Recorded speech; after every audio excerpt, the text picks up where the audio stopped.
सोनं नाही चांदी ठरणार श्रीमंतीचा पर्याय, प्रसिद्ध आर्थिक तज्ज्ञांची भविष्यवाणी। चांदीच्या किमतीत अलीकडेच प्रचंड वाढ झाल्याचे पाहायला मिळत आहे। गेल्या काही दिवसात चांदीच्या दरात जवळपास 2700 रुपयांची वाढ झाली असून ही वाढ गुंतवणूकदारांच्या दृष्टीने अत्यंत महत्त्वाची मानली जात आहे। 5 जून 2025 रोजी इंडियन बुलियन अँड ज्वेलर्स असोसिएशनने जारी केलेल्या आकडेवारीनुसार चांदीची स्पॉट किंमत सुमारे 1,0460 प्रति किलो इतकी झाली आहे। ही किंमत मागील काही महिन्यातील उच्चांकी दरांपैकी एक आहे। जागतिक स्तरावरील आर्थिक अस्थिरता, रशिया युक्रेन युद्धाचा धोका आणि भूराजकीय तणाव या सगळ्यांचा परिणाम मौल्यवान धातूंवर होत आहे। त्यामुळेच गुंतवणूकदार चांदीसारख्या सुरक्षित पर्यायांकडे वळत आहेत।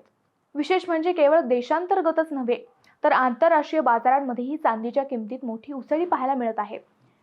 एंजल वनचे चलन विश्लेषक प्रथमेश मल्ल्या यांच्या म्हणण्यानुसार मागील 3 ते 4 सत्रांमध्ये आंतरराष्ट्रीय बाजारात चांदी सुमारे 6% वाढली आहे। त्याचप्रमाणे MCX वायदे व्यवहारातील चांदीच्या किमतीत 5% वाढ झाली आहे। हे पाहता चांदी लवकरच 1,06,000 प्रति किलो पर्यंत पोहोचू शकते, असे तज्ज्ञांचे मत आहे।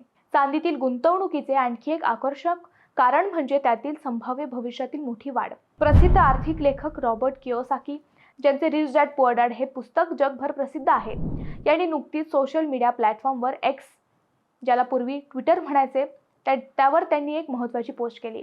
त्यांनी नमूद केले आहे की 2025 मध्ये चांदीच्या किमती सध्याच्या तुलनेत 3 पट वाढू शकतात। म्हणजे जर सध्याचा दर 1 लाख आहे तर तो भविष्यात 3 लाखांपर्यंत जाऊ शकतो, असा त्यांचा विश्वास आहे।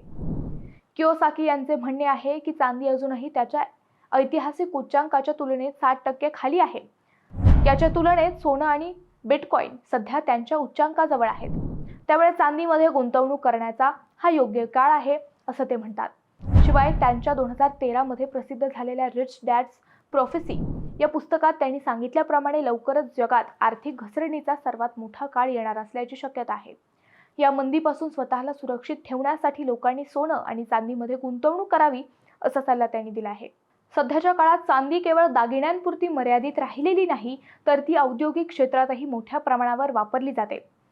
इलेक्ट्रॉनिक्स, सौर ऊर्जा उपकरणे, औषध निर्मिती यासारख्या अनेक उद्योगांमध्ये चांदीचा वापर होतो। त्यामुळे मागणी वाढल्यास भविष्यात चांदीची किंमत आणखी वाढू शकते। शिवाय युरोप आणि अमेरिका यासारख्या मोठ्या बाजारांमध्ये आर्थिक अस्थिरतेमुळे सुरक्षित गुंतवणुकीची गरज भासू लागली आहे। या पार्श्वभूमीवर सोनं आणि चांदी यांच्यातील मागणी आणखी वाढू शकते।